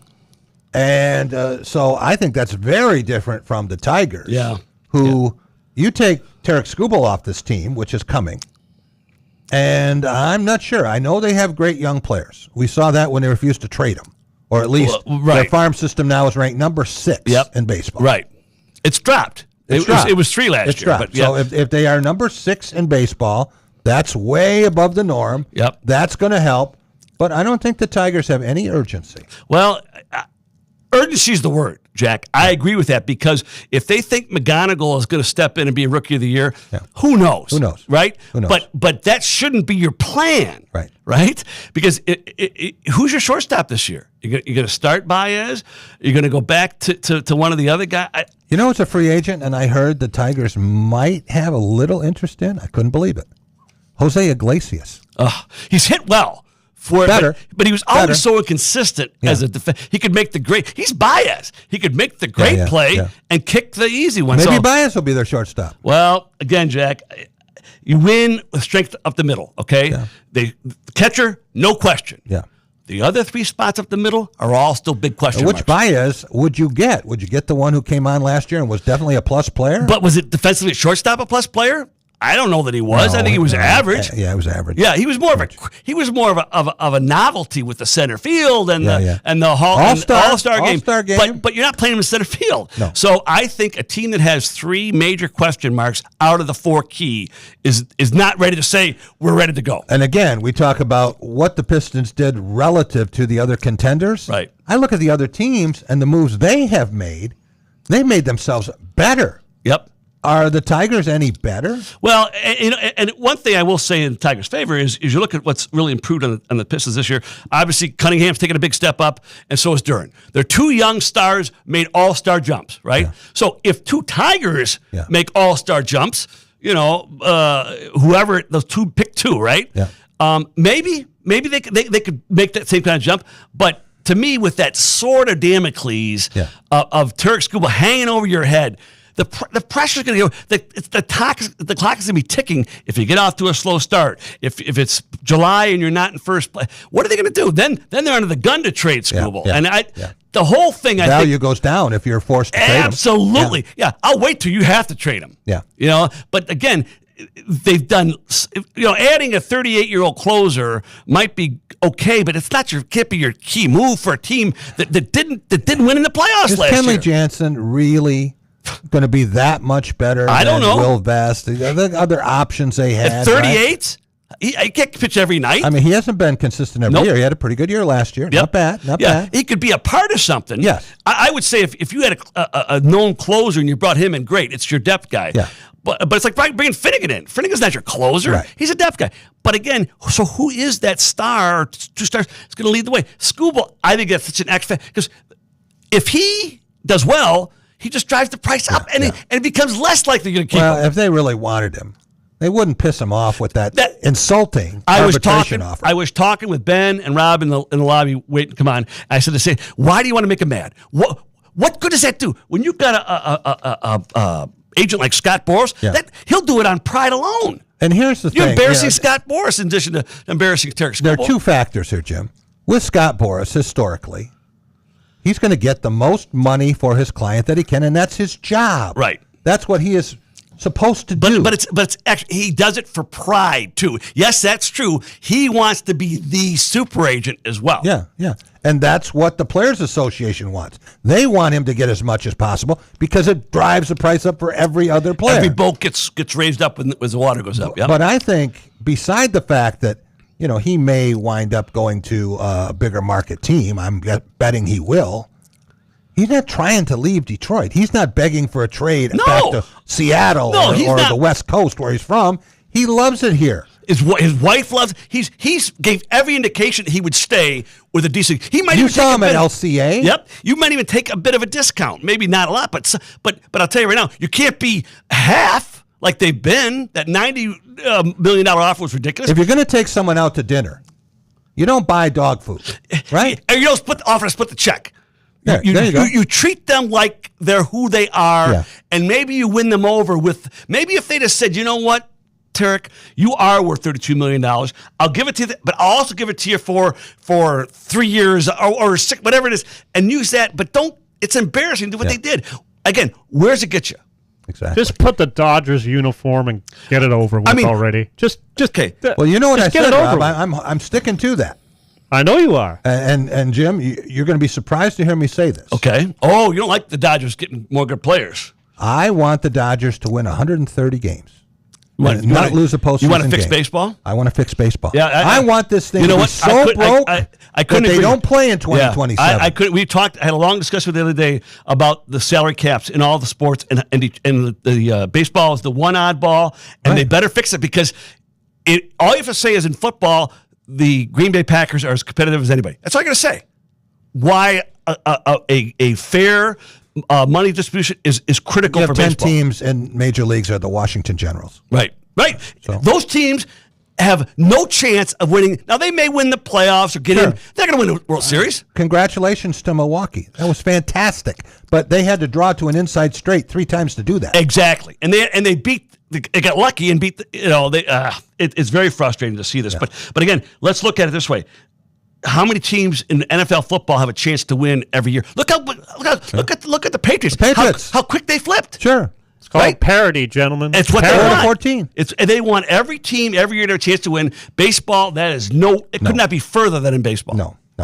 And I actually think the Dodgers would like to see this because it cuts their salary down. Now it mitigates their advantage that they have. Yep. But they'll take another world championship and 120 wins. And here's the thing about it. If one league has been innovative with putting in changes recently, it's been baseball. Yeah. They got rid of the DH. They merged the leagues, for all intents and purposes. They put in the pitch clock. Those are major changes. But those are rules changes. This is business changes. No, I agree. This is money. But they haven't been afraid to make major changes. Why wouldn't that same lens of change get put on this? Because they're all greedy, entitled, spoiled entities. When you know the management of the New York Yankees and the upper management of the Boston Red Sox or the Mets are willing to strike because of this, that it's an issue. That's right. Because how many years have we heard the Yankees or the Red Sox or any big league, big market team is going to buy all the people? Now they're getting pissed at this. They have to have solidarity. They have to have what the NFL owners have. Do you think it's in Jerry Jones' best interest to have a salary cap? Is there any reason or any guess why the NFL franchises go up the most every year? It's because the league is so good. Yeah. And baseball managers or owners see that and think, you know what? I wouldn't mind that. I don't want my team worth $1 billion. I want my team to worth $8 billion. Do you know what the Seattle Seahawks are going to be sold for after the Super Bowl? 5 or 6, right? 7 or 8 billion. 7 or 8. $7 or $8 billion. Yeah. And you know what? There's maybe 3 teams in baseball worth that much. Maybe 3. I heard a great one today, Rob. I don't know if you heard this, but they announced the dates for the college football playoff for the next 2 years, and for the first round. They always going into March, for God's sake. No. The timing is the same, but the 3 of the first round games, the Rose Bowl, obviously, is going to be on. It's always on January 1st, and 2 others are. But there's always one game on the night before. Right.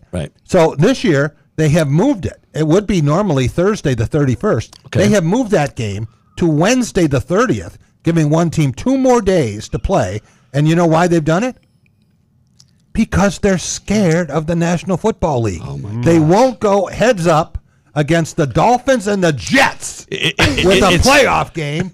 It's the marketing machine that is the NFL. I mean, all you got to look at is what they do with the draft. That's all you need to know. The power of the NFL to do it. So, but going back to baseball, I think even the owners like you said about the Dodgers and the Yankees, this is not a good. They can't keep spending more. What if something happens and all of a sudden they lose something or whatever? Right. It's not a sustainable model. Jim, thanks for coming in. This was fun. Appreciate it. Well, I always enjoy coming training? in. I am. Well, I'll be back here, I think, for next week for sure. We talked about that. Yes. And then, I think the first week of March, I'll be down there. I'll get you more details by next week. But and hopefully we'll talk about baseball before then. I'd like to talk about the World Classic this year when we get a chance. Yeah. Because that's coming up this year, first time in 3 years. When is that? Well, it starts, I think, middle of February. It starts pretty close to the beginning of spring training because they end it by the early part of March. Before that, I know you'll be watching a lot of Olympic ice dancing. Ice dancing and the isn't that ribbon thing, Rob? The ribbon thing where they wave. I want to watch. No, that's summer. That's summer. I can't watch synchronized ice dancing. Maybe, yeah. How about that? I do like speed skating though. I think speed skating is as fun. A few minutes because they. What I don't like about speed skating? One thing, I love it when they're actually skating. Yeah, but they have the 1,500 meter thing. So for the first 1,000 meters, they're doing that. The sprint is what I like. The sprint is the most exciting when and that one where they do the inside the rink. Oh yeah, that's the figure eight thing. I keep waiting for it to hit, right? That's like roller derby. Oh yeah, yeah. So the sprints are and that one's good because it's a relay. Yeah. So you got guys tagging in. No, you're right. But I do like the bobsled's kind of fun too. The downhill, that's kind of fun, but you want to see the last one. Yeah, where the guy's really pushing. I won't be watching a lot of Olympics. All right, we will be right back. Guys, thank you. Nice to meet Ben, by the way. Really nice young man. Yeah, great guy. I wish him the best of luck. Yeah, we'll be right back. Chase Michaelson will join us from Circa in Las Vegas. And Ben Schadel will be here to talk about MSU women's basketball. Coming up next on The Drive with Jack. Jack Ebling here with my good friend Matt Sloan at Graph of Okemos. Some great product here in early 2026. You got it, Jack. Here at Chevy, we have, backed by popular demand, the all-new Bolt. Redesigned and back in full force for us. People are really excited about that vehicle. It did great for us in the past. Great. And then next door, the Nissan Sentra, completely redesigned for that model. Great fuel economy. It's going to be a hot seller for us. Stop and see Matt and the gang at Graph of Okemos. They're making friends. Dean Transportation is looking for compassionate people to join our team of school bus drivers and attendants. Visit deanjobs.com to see all openings. Dean Transportation provides paid training to obtain a commercial driver's license, increased starting pay, comprehensive benefits, and flexible schedules with no weekend shifts. No experience needed. Apply today at deanjobs.com and train for back to school season. That's DEAN jobs.com. Hey, Jack, you love a good gift card. Yes, Jeremy, I do. One North makes it even better. Reload your One North gift card now through January for 15% off and keep those good meals coming. Lunch, dinner, happy hour, covered. Reload it, use it, repeat. One North Kitchen and Bar. Where gift cards keep giving.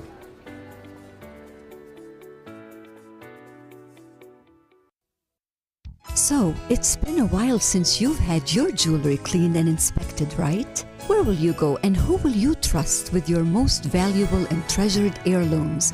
At Meadowar Jewelers' 4 locations in Lansing, Okemos, Jackson, and Portage, jewelry isn't just our job, it's our passion. Each and every piece entrusted in our care is thoroughly inspected by our trained staff against damage or normal wear.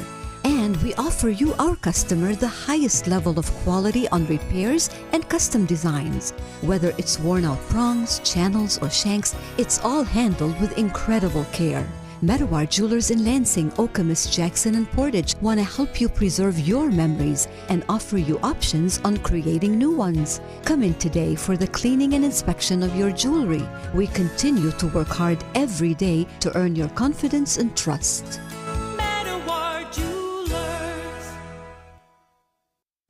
Jack Ebling here with my good friend Matt Sloan at Graph of Okemos. Great time to get a great vehicle. Fantastic time, Jack. 0% financing is back. Hard to believe this time right now we can get a vehicle with 0 interest. Wow. And if you're looking to pay cash, how about rebates up to $10,000? That's unheard of lately, right? $10,000 off on a vehicle. How about leasing? You want to lease? You can lease a vehicle right now in the low 3s. Come on out and take a look. You're talking everyone's language. Stop and see Matt and the gang. They're making friends.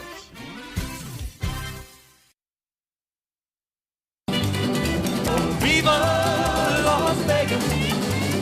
Viva Las Vegas. Welcome back. It is the Drive with Jack Spotlight Radio Network. Jack Ebling here with my producer, Boston Rob. And we want to go out to Las Vegas and welcome in Chase Michaelson from Circa Sports, not Circa Resort. He's not sitting there handing out beach towels. He's in the risk room setting the odds, and especially with college sports. But before we go there, Chase, we have to talk about the Super Bowl and Seattle Seahawks, your mom's favorite team. What do you think the chances are that they spank the New England Patriots? What do you think the chances are that they win between 6 and 10 points? And do you think New England might be able to fool us? I don't anticipate spanking. I think New England's defense probably too good for that. Okay. I think probably a relatively low-scoring game. Okay. In Seattle, probably a better team, and they're favored, obviously. But yeah, I mean, I think probably a relatively close game. Hope so. If Seattle is, if Seattle is favored, and the line now is, what did you say? 5? Was it 4.5? 5? 4.5. Okay, so if Seattle is favored to win by more than a field goal, more than 4 points, which is one of the other frequent landing spots, they're favored to win by more than that. Who is favored to be the most valuable player and heading to Disney World? Well, the favorite is Sam Darnold. Wow. But it's not as not like a usual quarterback. Comprehensive as it can be with a quarterback. Yeah, a lot of times the quarterback of the favored team is minus money, odds on to win MVP. Sam Darnold is plus 120. I believe we opened up a little bit higher than that and took some bets on Sam Darnold. And the reason for that is that, Jack, and you're all about this, the MVP is a narrative award. Yeah. Like all awards are, but the Super Bowl MVP is a narrative award because I don't think that always it is awarded to the 100% most valuable player from that game. That's right. If the quarterback of the winning team has a good game, they have a very good chance of winning the MVP. Yeah. But those chances go up exponentially if that quarterback is already a star or has already won Super Bowls in the past. Yeah. Which shouldn't matter. I would argue shouldn't matter. I don't know what that has to do with the game, but it definitely affects the odds, and it definitely affects what we see happening. There are multiple examples I can think of star quarterbacks winning Super Bowl MVPs in pretty fine efforts, not like the most amazing performances you'll ever see, but they did good, and their team won, and they won. And Sam Darnold is not one of those guys. Right. And I am pulling for Sam Darnold, not because I loved him at USC, and we know what he didn't do with the Jets. We know he saw ghosts with New England's defense, but I don't like whipping boys, and I think that he has been unfairly maligned, and he has won 28 regular season games the last 2 years. Only Tom Brady and Sam Darnold have done that. So I think that he deserves a second look here. And, one of my points of contention is if you have a great performance by someone from the losing team, you're not going to win the MVP award. So let's say Drake May has a tremendous day and throws for 400 yards and 3 touchdowns, and Seattle doesn't have an overwhelming star, but they win the game 34-31. Who's your MVP? It's not going to be Drake May, right? I think that ship sailed when Tom Brady threw for like 500 yards and didn't win MVP. Yeah. Like, if Tom Brady can throw for whatever it was a lot of yards. It was well over 400 yards against the Eagles in whatever that was, 2017 or 2018 or whatever. If that doesn't win Super Bowl MVP in a loss, it's not happening. Chuck Howley can pop the champagne again, as far as I'm concerned. I think very unlikely. So if Seattle wins, and there's no outstanding player, Darnold has a decent game, doesn't hurt him. Somebody was outstanding. I don't know who, but somebody was outstanding enough. So then you're saying if it isn't Darnold, Jackson Smith and Jigba, maybe a Kenneth Walker III, or maybe Walker III. Someone from the defense, right? The defense, the Seahawks' only Super Bowl victory in 2013 over Denver, had one of the more obscure Super Bowl MVPs of all time, Malcolm Smith, a reserve linebacker who had a pick six and a fumble recovery in that game. And really, they gave it to him as a avatar of the defense, right? The Legion of Boom defense that dominated the league and dominated that game. They felt like the MVP should be awarded to a player from that defense. Now, I don't know if they gave it to the outstanding player of the defense, but they gave it to the one with the best stats. Hey, we just had a center. I just had that be thought. The MVP of the Rose Bowl. As I was saying that, I just had that thought. I'm like, Jack's going to bring up Pat Coogan winning Rose Bowl MVP. Let me ask you a question. Did Indiana win that game? Indiana did win that game, and every other one it played. Yeah. Okay, all right. I'm just checking. So there was no Alabama player that was given MVP in a losing effort? No, but if there had been an Alabama player who had been heroic in defeat, well, it couldn't have been with the score of that game. Yeah, I mean, that's what that is. So there wasn't going to be an Alabama player in the top 20 in the voting. But, if there had been, and it had been a very close game, I'm holding out hope, Chase. Want to talk for a minute. Malachi Tony could have won MVP in the national championship game pretty easily. All right, before we talk about college basketball, I want to talk about the NBA very quickly and trades coming in not today. Not my area of forte. I understand that. I understand that is not where you spend a vast majority of your time, but you're aware, you're conscious of this. Maybe you can explain the thinking of how perception, thus odds, might change based on someone being acquired at the trade deadline. We see a lot of names moving. Who knows if Giannis is leaving? Now I'm hearing Minnesota has shipped Michael Conley out, trying to get a little bit more room, trying to do some things here, positioning themselves. And there are other teams that have made moves, certainly Boston. I was surprised with Jaren Jackson going to Utah. All of these things. How does this change the betting? My close personal friend, Jaren Jackson. I'm guessing the number I have in my phone probably doesn't still work. Might.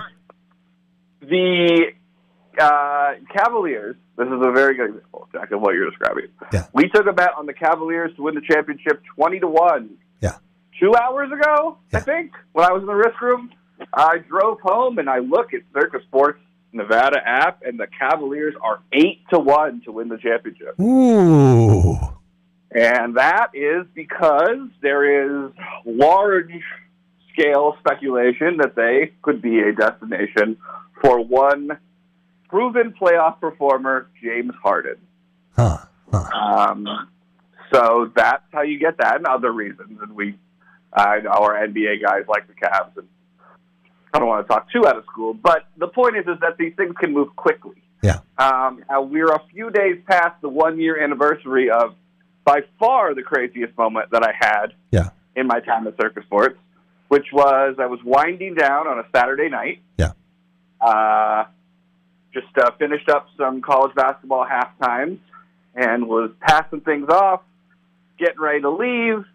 And I saw a tweet, and I said, this is probably fake, but we should probably close the NBA futures just in case, because somebody hacked into Shams Charania's Twitter account and said that Luka Doncic has been traded to the Lakers. That was wild. I didn't stick around for much of the aftermath that night. So I wasn't the NBA guy on duty, but I don't have a second story that's as good as that. That is probably the craziest trade of my life. Yeah. And that probably made a lot of people say, ooh, LeBron and Luka, got to put money on the Lakers, and that worked out well for the books. Lakers so I don't know. I don't remember what they were. I know we lowered them significantly. Yeah. And it didn't matter. They could have been any number, and then just Lakers. I don't think we took a bet on another team the rest of the week. Well, you do a lot of Lakers business regardless, right? It's a popular team, Jack. I mean, David Stern once said his dream NBA Finals matchup was the Lakers versus the Lakers. Yeah. Yeah. So, yeah. All right, let's switch gears here and talk college basketball. And we have two unbeaten teams now with Arizona and Miami. What are the odds that Miami makes it through the regular season unbeaten? Well, they're only laying 4.5 to Buffalo tonight. Buffalo's ranked 185 in Ken. But they've been a lot of these games, and they keep winning them. I'm happy for them. It's a great story. I don't think they're going to finish the season undefeated. Okay. Is your follow-up question, can they get an at-large bid? Yeah. That's all I've been talking about for 3 days with people at my current job, my old buddies from my old job at Westgate. This is what we've been talking about. You know, we were out Saturday night having some fun, and this is like our number one topic of conversation is the Miami, which, by the way, is kind of a sad comment on like our social lives. But I was going to mention that. Miami's chances at an at-large bid. What can they do? If they make the conference championship game and they lose in overtime, can they get an at-large bid? Yeah. I mean, probably. Do I think they should? No. I do. I don't want to see a 10th place team that is 10-10 in its conference. Hey, you know what? The whole point of the NCAA tournament, having these kinds of teams in it, is to give teams a chance. And if a team is 30-0, 31-0, and then in the conference tournament gets a bad call, or someone gets the flu, that their whole season is thrown out in favor of a team that's in 10th place in the Big 12 or the Big 10, I don't want those teams in it. So here's my counterpoint to that. What about the teams that finish 28-6, and they have one conference loss in the Southern Conference or the Horizon League? We're not talking about 28-6. We're talking about 33-1. But the difference between doesn't matter. 33-1 should get you in the tournament. But the difference between those teams and Miami is that those teams played Michigan State and Iowa State and Auburn and Florida. Miami wasn't running from those teams. You can't schedule teams that won't play you. So they're the only team in the MAC that teams were willing to play every other team in the MAC besides them? Didn't say that, but it wasn't because they didn't try. And I think that when you play as well as they have played consistently, right? Consistency is the bane of college athletes, even more than pro athletes. Consistently go into overtime against MAC opponents. I know that. Well, it shows me they have the resolve and the resiliency and the wherewithal to win games, not lose them. And there are a lot of games you win in the Big Ten that I wouldn't consider to be lifetime achievements. What about a big clutch win on the road at Rutgers as 16-point favorites? Not very impressive. Yeah, I agree. Yeah. Should have lost that game. Deserved to lose that game. I agree. Michigan State very fortunate it wasn't 0-2 last week. Could be 0-2 this week. Michigan State, let me ask you a question, Jeff. What was your take? I mean, obviously you talked about this extensively on the program. But what was your take on Tom Izzo's contention that, like, essentially it felt like he was like, well, Michigan basically won because of the officiating? No, that's not what he said at all. You didn't listen to his press conference. First of all, he said Michigan deserved to win. Michigan played a very good game, certainly much better than it had been playing in the month of January. Hadn't been shooting the three at all. Shot guess. 38%, shot 88% at the line, and it was like the worst team in the Big Ten in 2026 at the free. And you can't take anything away from Michigan in terms of the way it played. Michigan State, on the other hand, 1 week earlier had 8 different guys make 3-point shots and shot 17% from deep. And if you just change that, nothing else, they were even in rebounds, they were even in assists, there was a 1 turnover difference. But if you give Michigan State 30% shooting from 3, it's an even game. They're outscored by 12 points from deep in a 12-point game. But I don't think Tom Izzo was saying that the officiating cost him the game.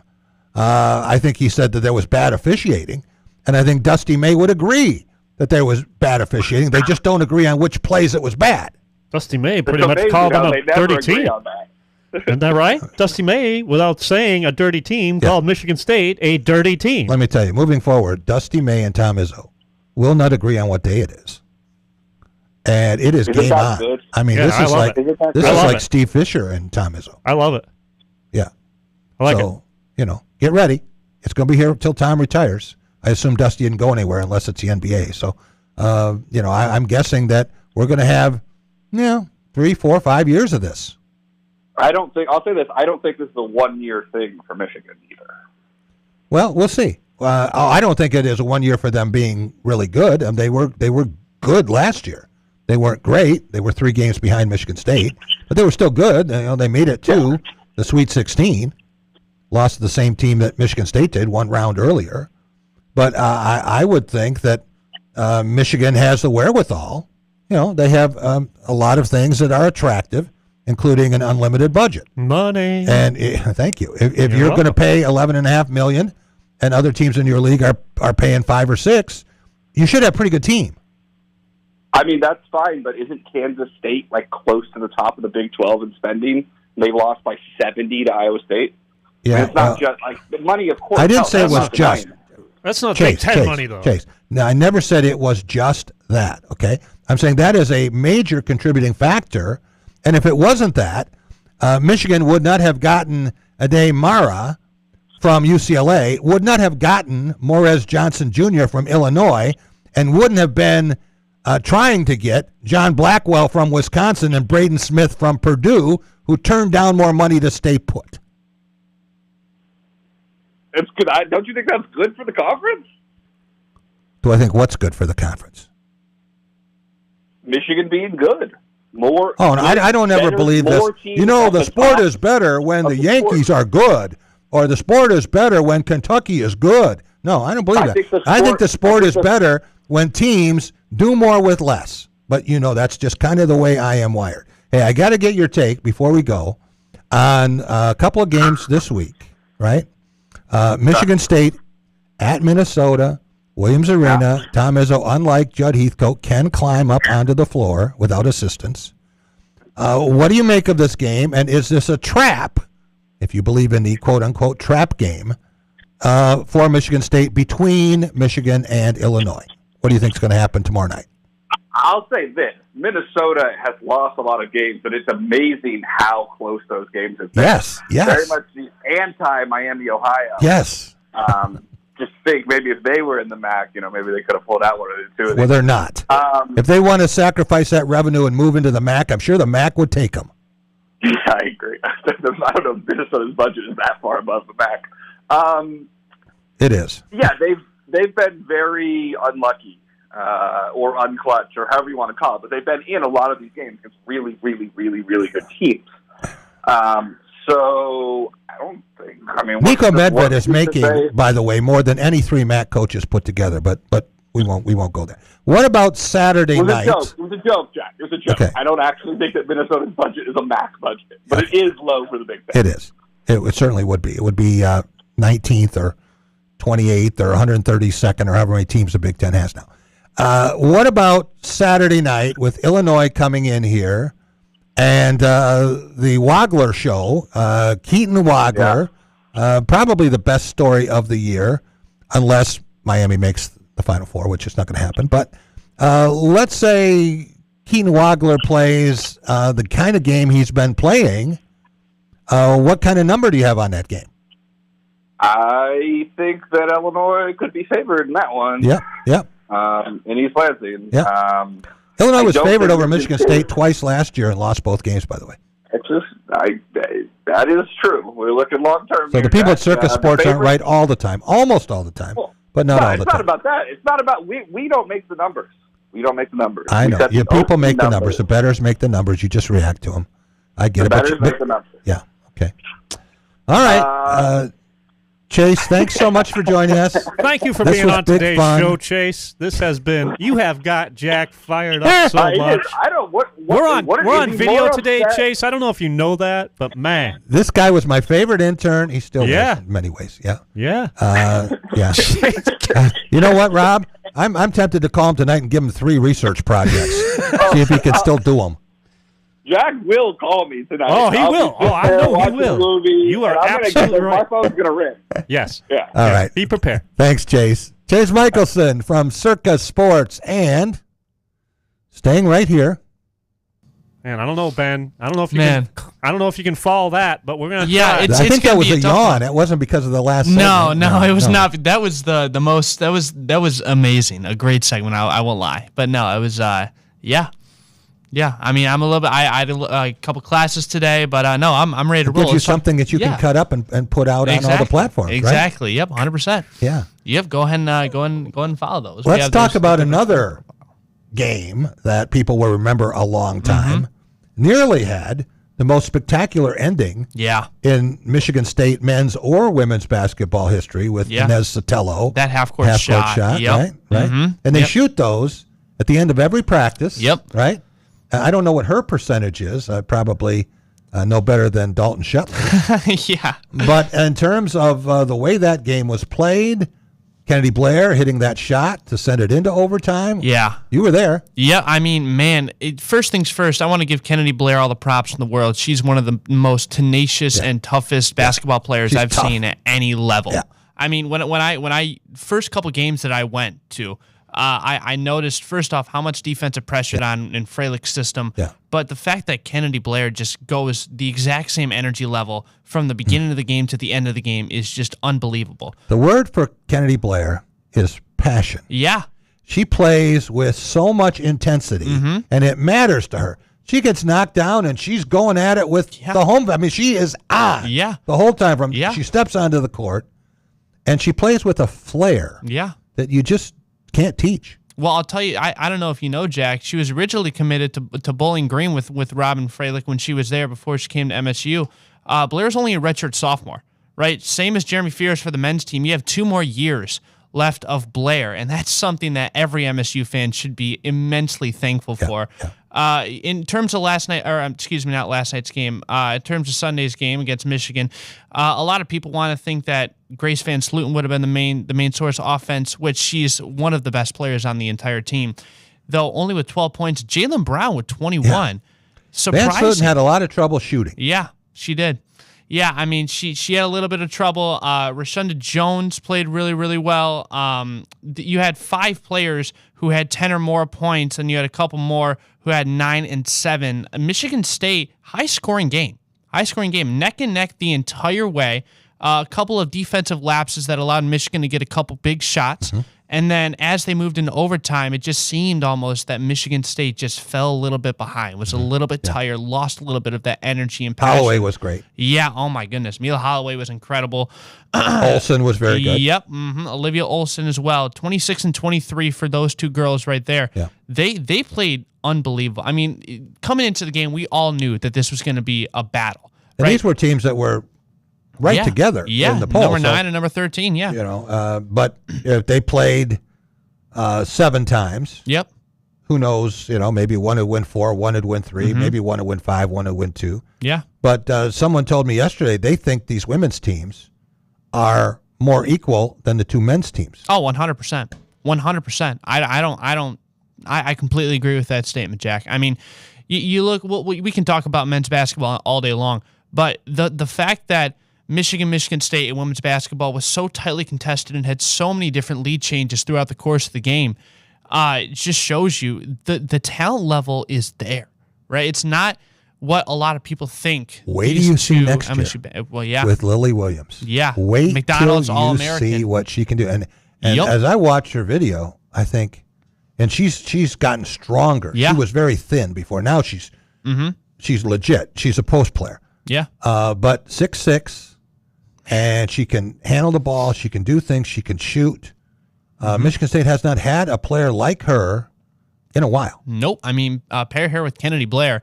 That's your replacement for Van Sluten right there. And Rashonda Jones is also back, right? Mm-hmm. Yep. And Inez Sotelo is back. Sotelo is back, which, in my opinion, Sotelo is a very undervalued player. Yeah. You know, she had that injury early on in the year that kind of set her back a little bit, came back after a couple months, and she is just getting better and better every single game. You see her down low in defense in the post, very big body down there, trying to do a lot of great interior defense, and that's exactly what she does. Shoots the ball well sometimes. I mean, we talked earlier about that half-court shot. Sotelo has a very good chance of getting better over time. Yeah, I think she will. Pairing her with Kennedy Blair, you know, we talked about Williams coming in, Rashonda Jones. I mean, this squad next year, you think that they're good right now, like you said. And they may get another year for Theron Halleck. There's that as well with the medical redshirt, and who knows what's going to happen with Isa coming back. Now, if she is in the center mix, that gives you depth. Yeah. Which right now they don't have Lily or Isa. No, they don't. I mean, they have. We talked about it on Friday's show with Dalton. They have a lot of depth, but the issue is sometimes they'll go in 8 or 9 men rotations. I guess 8 or 9 women rotations. Yeah. But you know, when it comes to that, the players get tired more easily. I think that's what we saw on Sunday night. I mean, Kennedy Blair ran all over the court. Tenacious. I'm tired watching her. Yeah, exactly. Yeah. I mean, I'd sit there and I get tired as well, sitting right next to you on courtside, watching her dive for the ball, watching her, play defense, moving her feet as quick as she does. Right. It's insane. Right. Absorbing a lot of contact down low. It's nuts. We were talking a minute ago about Michigan State future, and they have a 1-player recruiting class right now, so that means that they're going to do some things in the portal. But I want to put that aside and look at what is ahead for this team. And they have midweek games, with Maryland this week and UCLA coming up, and I like UCLA's chances to get to the Final Four, if not win the national championship. Yeah. So they're in the mix. I mean, you can talk about UConn and South Carolina, but you have to include UCLA. Well, UCLA is just an unstoppable power. I mean, what we talked about with Dalton on Friday, right? There is, I don't want to be negative or anything, but with women's basketball, it's seen for the past 10 years, there is a talent gap between the top perennial programs and the programs below, and UCLA is one of those perennial powerhouses. I mean, you talk about UConn, you talk about South Carolina, and UCLA is right there. They are just absolutely incredible when it comes to women's college basketball. 21-1 right now, number 2 team of the country. They've won 15 in a row, 11-0 in conference play in the Big Ten. I don't know what else you want, Jack. You know what I mean? Like it's unbelievable. And the next thing that's if you haven't seen Lauren Betts, and people here have not, she is worth the price of admission. Oh yeah, alone. 100%. I mean, well, here's my other thing with UCLA. It's not a team in the Midwest. Yeah. Right. We talk about this all the time with football and with men's basketball, those teams traveling out to the Midwest and even to the East Coast to play some of these Big Ten teams. It doesn't seem to faze UCLA at all. Right. They just keep on winning and dominate. It's shocking and it's unbelievable to watch. I am very curious, Ben, what the attendance will be for those midweek games. I imagine for UCLA, there's a curiosity. People want to see the best of the best. But for this game tomorrow night, it's after a loss. The weather will be a little better than it was the last couple of midweek games. But Maryland will not back down from a track meet. No. With Michigan State. This is going to be highly entertaining basketball. Yeah, I mean, man, I can't even begin to explain it. Maryland is number 22 in the nation right now, so it's not like it's going to be a one-sided blowout or anything like that. But this is going to be some highly contested basketball. You know, the Breslin boom has got to be moving. Robin Freilich has said it multiple times. She talked to us at the press conference after the Nebraska game, saying, bring a friend, bring a cousin, bring an aunt. Yeah. You know, the attendance has to be there for this team to succeed. And it was Sunday. Yeah. Oh, my goodness. It was massive. It was popping all over the place. Close to 12,000, right? Yeah. Which is astounding for Think they'll get half basketball. of that Wednesday? I think so. I think It'll be in the 6-7 range? Yeah, I think it'll be in the 6-7 range, Jack. Yeah, I think it'll be around there. Yeah. Hey, Rob, when you talk about Ben Schadel, I have to ask you, how's he doing? Because he's over on the other side of the glass. Seems like he's picking stuff up pretty fast. Yeah, A+ so far, man. I couldn't be happier. Yeah, man. I've been lucky enough to be in this business since 2004. Nowhere near the time that Jack has spent, but I figured myself, I'm not a veteran of sorts, but a little bit of a veteran compared to Jack, and it warms my heart, Jack, to know we got young guys like this in the future of this business. Well, thank you. And it's in a good place with guys like Ben, and he's been spectacular so far. The couple of days he's just started with us, so looking forward to the future. Thank you. Wow, I mean, first things first. A lot of experience with social media. And honestly, I like I've said before, I've done work with podcasting and radio, but just to learn more of the background techniques and everything and the terminology is just fascinating for me. Well, you know a heck of a lot more about it than I do. And in some ways, in some social media platforms, you probably know more than Rob does. What are your plans? Where do you think you can help us with this show? Well, so first things first, we're going to be trying to start a Twitch channel because we already live stream here on YouTube. Right. Trying to get a Twitch channel up would be amazing as well. Get 2 live streams going at once, along with obviously the podcasting networks. Doing it on Spotify, iHeartRadio, iTunes. We do that all the time, especially on the Streamer app.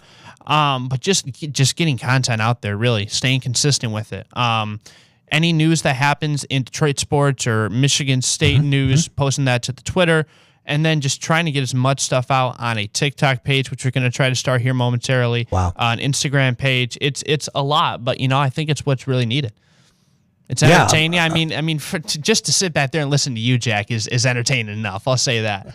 I told you he was a good intern. I told you he was good, right? All those good things I just said about you, Ben. Yeah, well. No more? Ben, we're also going to have you involved with distribution of Press Pass on Sunday nights. Yep. We're working that out so that we'll be able to get some things out there and maybe even tease what the 11 o'clock show is going to be at 10 o'clock. Beautiful. Yeah, well, we can figure that out 100%. Want to thank all of our guests today, Rob. Dixon Edwards, number 57 in the green and white, and he was a tremendous linebacker here. I get asked all the time, who's your favorite player, who was the best player, who's the smartest player. Dixon Edwards may be the most underrated athlete I have ever covered, and he was behind Percy Snow. He was playing the outside, so Percy got all the headlines, and Dixon made lots of the stops. And then going on as a second-round pick of the Cowboys and winning 3 Super Bowls. Percy didn't do that.